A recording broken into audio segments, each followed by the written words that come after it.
हाँ जी, क्या हाल चाल। चलो बहुत बढ़िया, बढ़िया ही होना चाहिए। आज मैं एक बार फिर आप सभी के सामने हाजिर हो चुका हूं एक नई लुक के साथ। 11 minute, 4 concept. I think day number हमारा 7 है। और आज जो हम डिस्कस करने जा रहे हैं, स्टार्टिंग से हम एक चैप्टर डिस्कस करेंगे इनकम टैक्स में, जो बहुत इंपॉर्टेंट चैप्टर है, that is return under income tax. अब रिटर्न के चैप्टर में कौन कौन से इंपॉर्टेंट पॉइंट है जो तुम्हारे एग्जाम के अंदर बन सकते हैं, वो सारी की सारी बातें हम यहाँ पे देखेंगे। एक बात और बता दूं, 5 तारीख, 6 तारीख, 7 तारीख, मैं बार बार कह रहा हूं, सबने 7 बजे पहुंच जाना है लाइव क्लास के लिए। वो मिस नहीं करनी है, बस ये पर ध्यान दो, ठीक है। चलो इधर देखो ध्यान से, अब एक बार सारे के सारे बच्चे फटाफट से यहां पे आए। अब अगर मैं रिटर्न ऑफ इनकम की बात करता हूं, तो रिटर्न ऑफ इनकम के अंदर सबसे पहला जो हमारा इंपॉर्टेंट पॉइंट यहां पे निकल के आता है, दैट इज सेक्शन नंबर 139(1). अब अगर मैं सेक्शन नंबर 139(1) की बात करता हूं, तो ये सेक्शन हमारा किसका है? रिटर्न ऑफ इनकम का, कि कौन रिटर्न भरता है, कब रिटर्न भरता है, और रिटर्न फाइल करने की ड्यू डेट क्या होती है। ये बातें 139 के अंदर देखने को मिलेंगी। सबसे पहली बात ये समझ लो कि अगर कोई असेसी कंपनी है या अगर कोई असेसी फर्म है, उसको रिटर्न भरना कंपलसरी है। इट मींस अगर कोई कंपनी है या अगर कोई फर्म है, रिटर्न भरना कंपलसरी है, गवर्नमेंट करी, उसको रिटर्न भरनी ही पड़ेगी। बट अगर वो इंडिविजुअल है, मान लो एचयूएफ है, उसको रिटर्न तब भरनी है अगर उसकी total income before giving the effect of deduction under chapter 6 से, या before giving the effect of exemption under section 54, अगर एग्जम्पशन लिमिट से ज्यादा है। इसका मतलब क्या है? इसका मतलब है कि जब हम टोटल इनकम की बात करते हैं, तो वैसे टोटल इनकम में से डिडक्शंस माइनस हो जाती हैं, बट गवर्नमेंट करिए रिटर्न ऑफ इनकम के लिए वो डिडक्शन तुम्हें माइनस नहीं करनी। मतलब तुम्हें कहीं ना कहीं ग्रोस टोटल इनकम चेक करनी है कि ग्रोस टोटल इनकम कितनी है, या तुम्हारी इनकम सेक्शन 54 की एग्जम्पशन से पहले तुम्हारी इनकम कितनी है। अगर वो इनकम तुम्हारी एग्जम्पशन लिमिट से ज्यादा है, तो आपको रिटर्न फाइल करना कंपलसरी है, बस ये पर ध्यान दो। तो नॉर्मल केस में क्या निकल के आ रहा है? कंपनी और फर्म को हमेशा रिटर्न भरनी है, चाहे कंपनी के प्रॉफिट हो, लॉस हो, कुछ भी हो, ऑलवेज रिटर्न फाइल करना कंपलसरी है। बट इंडिविजुअल एचएफ जो लोग होते हैं, उनको तब भरनी है अगर उनकी ग्रोस टोटल इनकम जो है एग्जम्पशन लिमिट से ज्यादा है। अब बट याद करो, क्लास के अंदर मैंने कुछ कहा था, कुछ केस ऐसे होते हैं जहां पे रिटर्न फाइल करना कंपलसरी है। मतलब कंपलसरी का मतलब चाहे तुम्हारी इनकम 0 हो, चाहे तुम्हारे लॉस हो, चाहे तुम्हारी इनकम 100 रुपए हो, चाहे तुम्हारी इनकम 50,000 रुपए हो, तो भी रिटर्न भरनी कंपलसरी है अगर तुम इनमें से किसी भी कैटेगरी में कवर हो जाते हो। किस किस कैटेगरी में? पहली बात, अगर तुम आरओआर हो, आरएनओआर नहीं, अगर तुम आरओआर हो और तुम्हारी एसेट इंडिया से बाहर पड़ी है, तुम्हें रिटर्न फाइल करना इंडिया में कंपलसरी है। अगर तुम आरओआर हो, तुम्हारा बैंक अकाउंट इंडिया से बाहर है, पर तुम उस बैंक के सिग्नेचरी हो, तुम्हें रिटर्न फाइल करना कंपलसरी है। फिर उसके बाद गवर्नमेंट कहती है, इसके अलावा अगर गवर्नमेंट कहती है, अगर तुम्हारा करंट अकाउंट में डिपॉजिट, अगर करंट अकाउंट में डिपॉजिट पूरे साल में 1 करोड़ से ज्यादा है, रिटर्न फाइल करना कंपलसरी है। फिर अगर आपका फॉरेन ट्रेवल पे खर्चा 2 लाख से ज्यादा है, रिटर्न फाइल करना कंपलसरी है। अगर आपका इलेक्ट्रिसिटी का बिल 1 लाख से ज्यादा आता है, रिटर्न फाइल करना कंपलसरी है। उसके बाद फिर गवर्नमेंट कहती है, अगर तुम बिजनेसमैन हो, तुम्हारी टर्नओवर 60 लाख से ज्यादा थी पिछले साल में, रिटर्न फाइल करना कंपलसरी है। अगर तुम प्रोफेशनल हो, तुम्हारी ग्रोस रसीद पिछले साल में 10 लाख से ज्यादा थी, रिटर्न फाइल करना कंपलसरी है। अगर तुम्हारा टीडीएस और टीसीएस कटा 25,000 या उससे ज्यादा, और अगर सीनियर सिटीजन हो तो 50,000 या उससे ज्यादा, आपको रिटर्न फाइल करना कंपलसरी है। अगर तुमने सेविंग बैंक अकाउंट में ड्यूरिंग द प्रीवियस ईयर, इस प्रीवियस ईयर में पैसा डिपॉजिट करवाया 50 लाख या उससे ज्यादा, आपको रिटर्न फाइल करना कंपलसरी है। इन सब केसेस में रिटर्न फाइल करना ऑलवेज मैंडेटरी है। सर ये सारे केस होने चाहिए? नहीं, इनमें से कोई भी केस हो, इनमें से एक भी केस में अगर आप फॉल कर जाते हैं ना, रिटर्न फाइलिंग इज कंपलसरी, बस ये पर ध्यान दो। हाँ, इनको छोड़ के ऊपर वाला लो लगेगा, बट अगर आप इनमें कवर हो जाते हो, ऑलवेज रिटर्न फाइलिंग जो है वो कंपलसरी है। अब रिटर्न भरनी कब है? तो गवर्नमेंट कहती है, देखो जी, अगर आप ट्रांसफर प्राइसिंग की बात करोगे, अब ट्रांसफर प्राइसिंग कौन होता है वो हमारे सिलेबस का मैटर नहीं है, but normal soon low, international transaction transfer pricing वाले केस में 30th November of the assessment है। फिर अगर तुम कंपनी हो, अगर तुम कंपनी हो या तुम कंपनी नहीं हो, तुम पार्टनरशिप फर्म हो, इंडिविजुअल हो, एचएफ हो, और तुम्हारा ऑडिट कंपलसरी है, कंपनी वाले केस में तो ऑलवेज, अदर देन कंपनी वाले केस में तुम्हारा ऑडिट कंपलसरी है।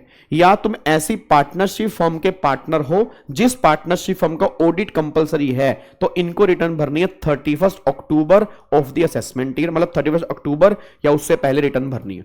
और अगर तुम नॉर्मल पर्सन हो, कोई तुम्हारा ऑडिट कंपलसरी नहीं है, तो 31 जुलाई या उससे पहले आपको रिटर्न भरना कंपलसरी है। ये सारी की सारी बातें आपकी यहां पर निकल के आ रही हैं। अब एक बच्चा कहता है सर मेरे कुछ क्वेश्चंस हैं जो मैंने कई बार पास्ट ईयर पेपर चेक किए हैं, उसमें भी कई बार क्वेश्चन बन चुका है। मैं कहा क्या क्वेश्चन बना है सर? अगर मान लो मैं रिटर्न टाइम पे नहीं भरता तो क्या मैं लेट रिटर्न भर सकता हूं? बिल्कुल भर सकते हो। अगर आपने within due date return नहीं भरी, आप अपनी रिटर्न को लेट भी भर सकते हैं, और लेट भरने की टाइम लिमिट जो है दैट इज 31 दिसंबर या उससे पहले। मतलब जो तुम्हारा असेसमेंट ईयर है, असेसमेंट ईयर खत्म हो रहा है 31 मार्च को, रिटर्न तुम्हें भरनी है जुलाई तक या अक्टूबर तक या नवंबर तक, तो टाइम जो तुम्हारे पास है वो दिसंबर तक का टाइम है। दिसंबर तक तुम्हें अपनी लेट रिटर्न फाइल करनी है, उसके बाद तुम लेट रिटर्न फाइल नहीं कर सकते। अच्छा, ये एक डेट नहीं है, वैसे एक्ट में दो डेट हैं। दो डेट कौन सी? 31 दिसंबर या उससे पहले, और जब तुम्हारी असेसमेंट कंप्लीट होगी वो दिन, इनमें से जो अर्लियर है वहां तक रिटर्न भरनी होगी। अब असेसमेंट कंप्लीशन की डेट क्या होगी? वो तुम्हें ऑलवेज क्वेश्चन में दी होगी। अगर वो 31 दिसंबर के बाद की है तो लास्ट डेट 31 दिसंबर है, अगर वो 31 दिसंबर से पहले की है तो फिर वो लास्ट डेट हमारी बन सकती है। बस ये पर ध्यान दो, ये पॉइंट यहां पे निकल के आता है। फिर एक पॉइंट बच्चे के मन में आता है सर अगर मैं लेट रिटर्न भरता हूं तो क्या क्या कॉन्सिक्वेंस मेरे को झेलने पड़ेंगे? ये क्वेश्चन भी पेपर के लिए बहुत इंपॉर्टेंट है कि लेट रिटर्न भरने वाले केस में क्या क्या कॉन्सिक्वेंस होंगे। सबसे पहले बात, अगर आप लेट रिटर्न भरते हैं तो सेक्शन 234A का इंटरेस्ट एप्लीकेबल हो जाएगा 1% पर मंथ और पार्ट ऑफ मंथ के हिसाब से। फिर दूसरा, गवर्नमेंट कहती है अगर आप लेट रिटर्न भरते हैं उस केस में आपको लेट फीस भी देनी पड़ेगी, पेनल्टी भी देनी पड़ेगी। वो कितनी होगी? अगर तुम्हारी इनकम 5 लाख तक है, अगर तुम्हारी इनकम 5 लाख तक है तो 1000 तक की लेट फीस लगेगी। अगर तुम्हारी इनकम 5 लाख से ज्यादा है तो 5000 की लेट फीस लगेगी सेक्शन 234F के अंदर। फिर और क्या होगा? तुम्हारे बिजनेस के लॉस और कैपिटल गेन के लॉस सेट ऑफ तो हो सकते हैं बट कैरी फॉरवर्ड नहीं हो सकता। कैरी फॉरवर्ड करने से गवर्नमेंट ने मना कर दी है। तो ये 3 कॉन्सिक्वेंस मेनली होंगे। एक तो तुम्हारे बिजनेस और कैपिटल गेन के लॉस कैरी फॉरवर्ड नहीं होंगे। सर हाउस प्रॉपर्टी हो सकते हैं, हो सकते हैं। सर अनएब्सॉर्ब डेप्रिसिएशन हो सकते हैं, हो सकते हैं। ठीक है, मतलब बाकी हो सकते हैं बट हाउस, पीजीपी और कैपिटल गेन के लॉस कैरी फॉरवर्ड नहीं होंगे। बस ये पर ध्यान दो।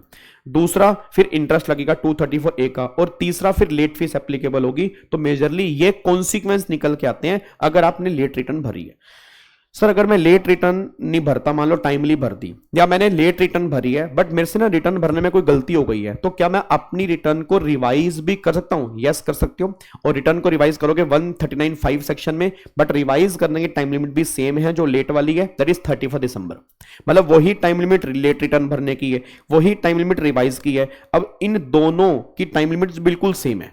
मतलब अगर मान लो आपने लेट रिटर्न भरी 31 दिसंबर को, तो वही दिन तुम्हारे पास रिवाइज करने का, इसके बाद की कोई टाइम लिमिट जो है वो रिवाइज करने की नहीं है, दैट इज 139(5). सर क्या दी लेटेड रिटर्न रिवाइज हो सकती है? हो सकती है। सर क्या नॉर्मल रिटर्न हो सकती है? हो सकती है, कोई दिक्कत वाली बात ही नहीं है।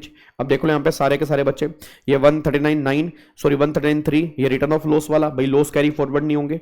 फिर लेट रिटर्न तुम भर सकते हो, उसके बाद फिर यहाँ पे तुम रिटर्न को रिवाइज कर सकते हो। फिर यहाँ पे 234A का इंटरेस्ट 1% पर मंथ और पार्ट ऑफ मंथ, जितने अमाउंट का तुमने डिफॉल्ट किया होगा उतने अमाउंट का इंटरेस्ट एप्लीकेबल हो जाएगा।